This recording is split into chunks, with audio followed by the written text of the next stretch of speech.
17-year-old John Kirmer lives the typical teenage life: soccer, basketball, golf, and his current passion,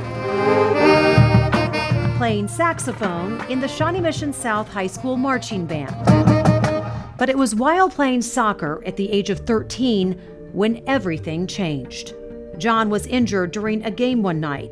The Kirmers thought it might be a bone bruise. The news that came back was unimaginable.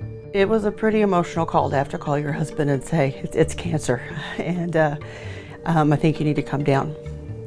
So for a while, it's the word, and then it's the emotion, and it's is this a dream or is this a nightmare?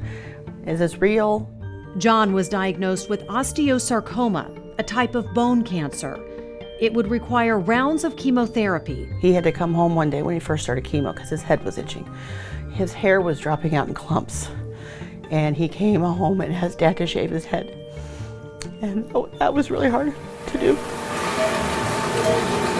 But his treatment would inevitably require more. I wasn't sure what was going to happen with my leg.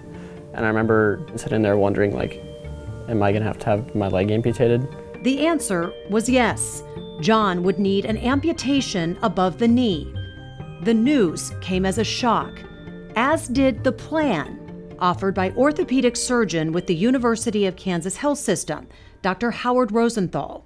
When we first heard rotationplasty, we were kind of caught off guard. You want to do what, with who, with how, and all of that. We came home and thought Dr. Rosenthal was a little bit off his rocker. A rotationplasty, a complex procedure that involves rotating the lower leg 180 degrees and moving it up to create a new knee. The drastic surgery would allow maximum movement for John. John made his decision to get the surgery. And today, so my foot is on backwards. I can kind of take it off and show. He has a new appreciation for what his new leg allows him to do. Well, how would you raise your hand? I would go like this so I can. He got back to friends and to school too.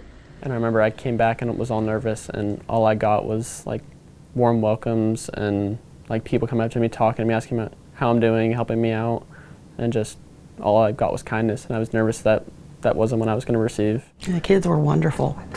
They were wonderful.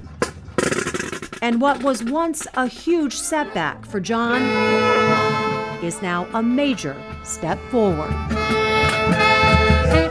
You have to see the blessings in life, and even having cancer, even though it sounds insane, is a blessing in disguise. I'm not going to say I'm thankful for having cancer, but I think it made my life turn for the better.